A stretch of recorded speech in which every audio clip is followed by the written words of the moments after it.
Welcome to the channel. My name is Matthias. Today we're going to jump into the character sheet of Adam Warlock.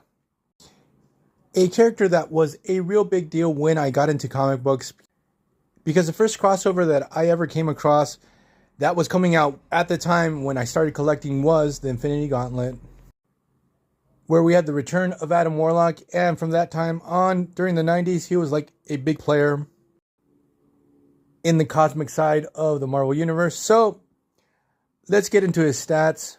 His intelligence is above normal. His strength is superhuman class 50. His flight speed is warp speed. Stamina enhanced human. Durability metahuman. His agility and reflexes are enhanced human.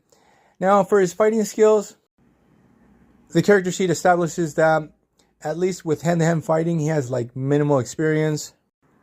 I found it hilarious that in special skills and abilities, it establishes that he's a self-taught philosopher. Now, for other superhuman physical powers, it establishes that he can manipulate cosmic energy, he can shoot it out, adds concussive blasts. Also, he used to wear the soul gem, which allowed him to absorb the souls of any target that he had. Now, for superhuman mental powers, he does have telepathy and he has cosmic awareness, just like Captain Marvel. We're talking about the OG Captain Marvel, not Carol Danvers. Now, the source of his superhuman powers, it is established that Warlock is a artificially created being, and that the cells of his body naturally absorb cosmic energy. Now, Adam Warlock's first appearance was in Fantastic Four issues 66 to 67, where he was created by the scientists of the Enclave. I had totally forgotten about the existence of the Enclave.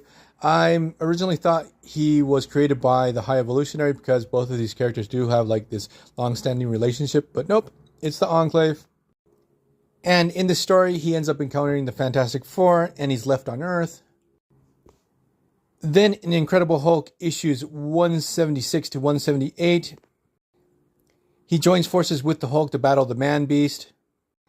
He's actually executed in that story, but he's reborn more powerful.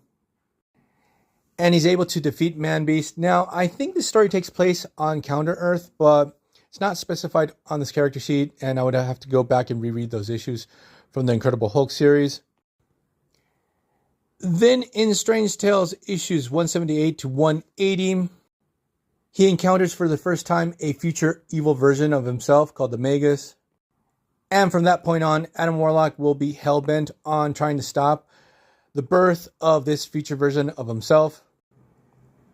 Then in Warlock issues 9 through 15, he joins forces with Thanos to battle against Magus, where he travels to the future and he steals his own soul to prevent his future self from becoming the Magus in the first place.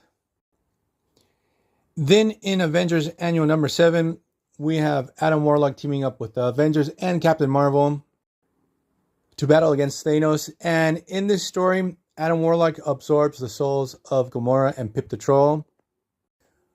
So there we get the setup for the beginning of the Infinity Gauntlet crossover. But what happens is that Adam Warlock ends up falling in combat against Thanos. He's mortally wounded and dies. And then in Marvel 2-in-1 Annual number 2, Adam Warlock briefly is released from the Soul Gem and he converts Thanos into stone. Those two annuals are actually part of one story. They're one big story arc.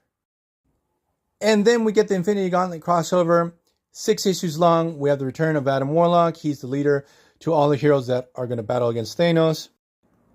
And at the end of that story, he's the one that comes out on top and becomes the sole owner of the Infinity Gauntlet. This will lead to a spin-off series called The Infinity Watch, which I really love the beginning of that run. So I'm going to leave this video here. I hope you guys liked it. See you guys next time. Bye.